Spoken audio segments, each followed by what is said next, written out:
일본 영어 머스터인데 고육준 선생님이란 어법 문제야말로 원어민처럼 해야 됩니다. 토익 공무원은 어법의 전치사 문제가 나옵니다. 수능에서는 일반적으로 내지 않죠. 자, 그러면 의미에서 전치사는 반드시 해석이 돼야 됩니다. 그러면 바로 들어가 보도록 하죠. 자, 2022년 4월 국가직 9급 문제하고 틀린 어법 고르기와 토익 기출을 변형한 문제를 두 개를 갖고 왔습니다. 자, 전치사 문제든 뭐든 간에 우선은 한글이 나와 있고 그 한글에 해당하는 영어로 바뀌어 있는 문제 나오죠. 저 같은 경우는 이거 전혀 보지 않아요. 그냥 바로 영어 들어가거든요. 시간도 아낄 수 있고 굳이 볼 필요가 없었어요. 물론 개 중에 가끔씩 답이 안 나오는 경우는 왜 한글을 보는 경우가 있어요. 그러나 그런 경우는 거의 드물고 이 문장 자체에 문제가 있는 경우가 많습니다. 거의 대부분은 다 그래요. 그런데 이걸 분석하면서 읽으면 말이 안 돼요. I'm on tight budget so that I have only $15 to spend 할 때, 자, I 다음에 나와 있는 구조 so that이 맞나? 그리고 to spend를 쓰는 게 맞나? 수동이 맞나? 하나씩 전에서 오는 맞나? 관사 들어가는 게 맞나? 이러면 끝도 없죠. 시간 내 풀 수 없을 뿐만 아니라 분석도 안 되고요. 자, 이런 문제가 왜 발생하는 걸까요? 또 이런 거 있죠? 뭐 fa가 맞나? 뭐가 맞나? ing가 맞나? 뭐 이렇게 보는 학생들도 있을 거예요. 그러면 당연히 이 문제를 풀 수가 없죠. 그렇게 하면 무한대로 적용해 봐야 되니까요. 그런 문제가 발생하는 이유는 바로 분석하기 때문에요. 제가 말하는 원어민처럼 해야 된다는 것은 바로 이거죠. 익숙하냐 익숙하지 않냐로, 또는 내가 이걸 알아볼 수 있어 알아볼 수 없어 이런 걸로 해서 들어가는 겁니다.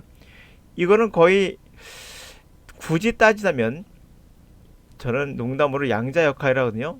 이건 양자 역학적인 접근 방식이에요. 여러분들이 하고 있는 분석은 뉴턴, 다시 말해서 17세기에는 쓰던 방법을 분석하고 있는 거거든요. 저는 양자적으로 할게요. 예, 익숙하냐 익숙하지 않냐, 그게 원어민 영어거든요. 그럼 I'm a tight budget so that I have only $15 spent. 문제 없어요. 해석해보니까 해석은 반드시 들어야 됩니다.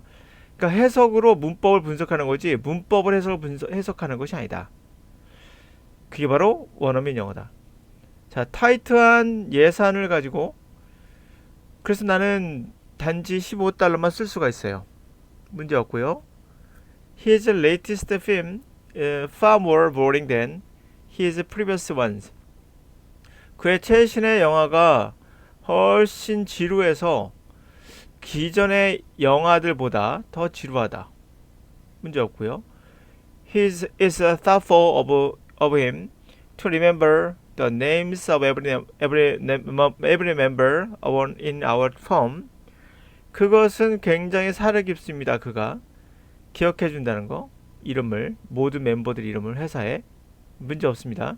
아마 이 학생들 중에 이럴 거예요. 투부정사의 음상의 주어는 for다 라고 외운 학생이 있을 겁니다. 아마 이렇게. 그런 학생은 이거 고를 수도 있겠죠. 그러나 한 번 더 생각해 보셔야죠.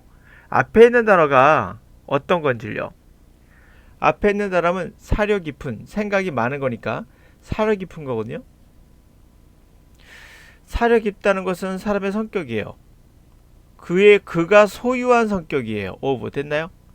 그가 가지고 있는 성격이에요.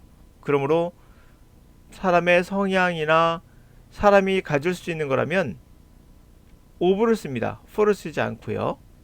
그러므로 그에게는 사려 깊음이 있어. 됐나요? 뭐 한다는 게 이름을 기억해 준다는 것이. 그래서 문제 없다. 4번. I've lost my front door key. I had to smash window brick to get in. 내 키를 잊어먹었어. 그래서 내가 윈도우를 벽돌에 의해서 깼어. No. by는 뭐뭐에 의해서라는 어떠한 동작의 주체가 나야 되죠. 말이 좀 어렵죠? 아니, 간단히 생각하세요.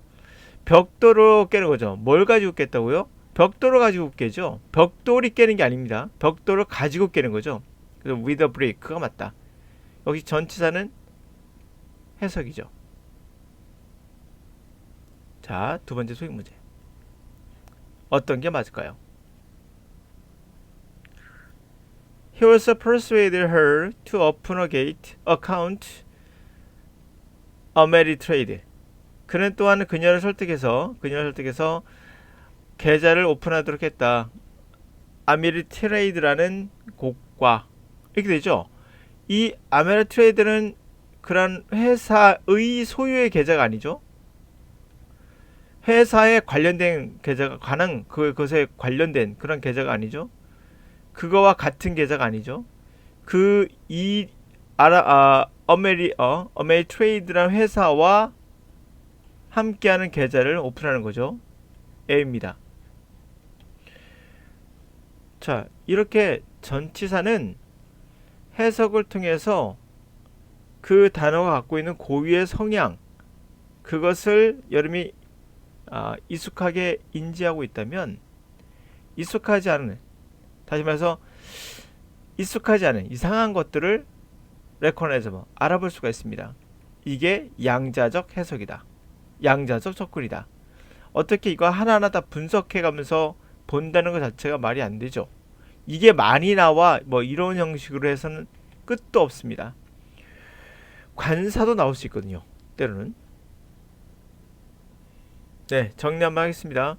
우리는 영어 어법 반드시 익숙하냐 익숙하지 않냐, 바로 분석으로 들어가서는 안 되겠다. 그러면 끝도 없다. 전치사는 해석을 통해서 그 상식적인 방법으로 풀어간다. 은행과의 거래를 트는 거지 은행의 계좌를 트는 게 아닙니다. 그렇죠? 그의 성향이 어떻다고요? 사려 깊은 겁니다. 그래서 오브를 씁니다. 앞에 for를 쓰지 않고요. 벽돌을 가지고 깨는 거지 벽돌이 깨는 게 아닙니다.